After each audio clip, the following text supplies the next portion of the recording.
We're all geared up and ready to go here with Ottawa BMX. It's time to talk about the stuff you need in order to be able to take part in the sport. Safety first. Safety first, yes. When you're flying over these hills and around these corners, it makes sense that maybe you should have some gear. You might want to, okay. Exactly. What's mandatory? Mandatory, let's start top to bottom. Head, helmet. You're going to want a full face helmet, and I can assure you, you want the full face helmet. The regular bicycle helmet is great, but not for these kinds of tracks. You want to have your whole head covered, and you want to have it DOT approved.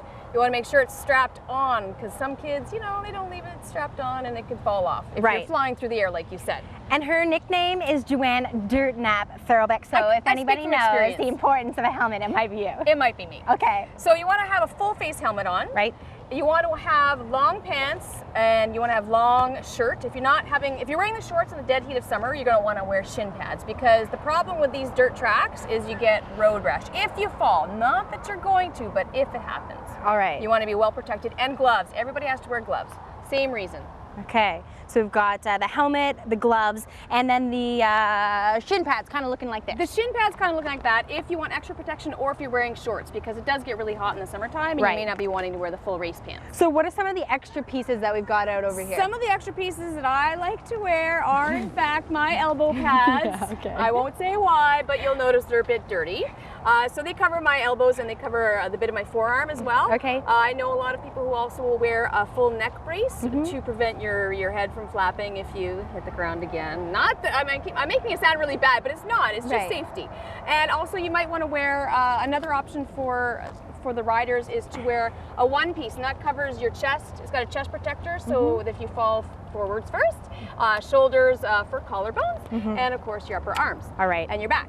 So you've got a little bit of everything. Now, I know that there are certain guidelines that you have to follow when it comes to the bike. That's right. Why are no kickstands allowed? Why no kickstands are not allowed? No pegs. This isn't your regular BMX. Like I said, you can start with your Canadian Tire Special, and that's not a problem. But you want to avoid anything that's basically going to get you stuck on the track, knock into another rider, or wreck the track if you're riding on it. Okay, of course.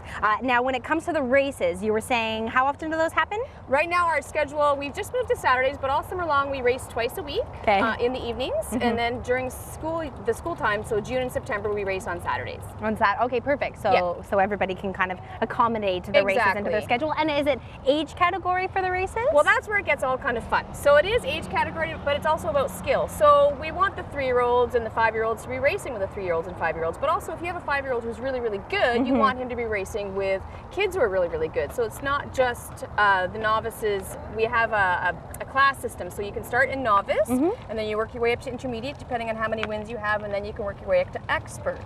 Ooh. That's right. Also, there's bike sizes. So when you see the old, more seasoned riders like myself who are riding around with our kids, you can have the option of riding on a 20-inch bike or on a 24-inch bike, which is then called a cruiser. So then we have a bunch of different classes for cruisers. Oh, wow. So little kids, you'll see them with a 24-inch, but you also see the big kids on the 20 inches. You never know. It depends on your taste. Okay. All right. So the only thing left for me to do really this morning is to get the rest of my equipment on and give the track a try. Absolutely. There's a brake. Just remember, there's a brake on every bike, because so you'll be okay. This slant right here, this initial slant is intimidating, but if you guys can do it, there's no reason that I can't. So stay with us. A little bit later on CTV Morning Live, it's time for me to BMX. Stick around, that's all coming up.